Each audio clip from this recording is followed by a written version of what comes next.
April 22nd marked the beginning of the 2011 trout season, and with recent developments in the Marcellus Shale drilling story, it leaves some citizens wondering about pollution and contamination of water supplies and watersheds.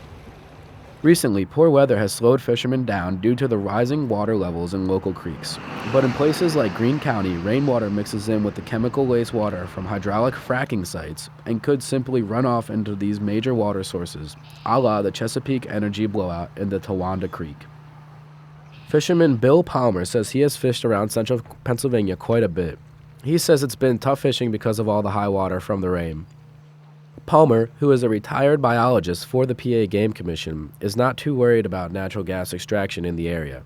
Well, in the beginning, I think a lot of fishermen were worried about dewatering of streams, taking water from the streams, but I don't think that's really the issue. I think it's more likely the pollution that can result from the drilling. Bill can also recall the Bradford County spill, and he calls himself a conservationist. His concerns lay in the dewatering of streams to the drilling sites. The dewatering thing is real, where they'll draw water from some of the streams. I mean, if the water gets too low in some of the wild trout streams, and that's the concern. A lot of the high-quality headwater brook trout streams are in the Marcellus Shale area. Since there is no drilling yet in Center County, the trout streams remain at a high quality, other than those toward the northern part, where the Marcellus Shale area is located.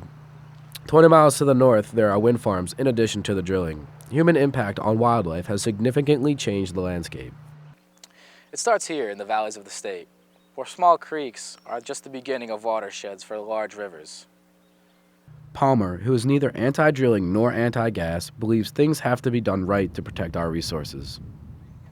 Places like Benner Springs have fish nurseries to increase the amount of fishing in some areas. Some creeks are even better than they were 20 to 30 years ago. That's not to say human development hasn't interfered at all. Chemical accidents inadvertently made Spring Creek a premier wild trout fishing destination in the east. We can only hope that any major spills or accidents don't occur on Spring Creek. Reporting from Benner Springs, I'm Jonathan Kapp.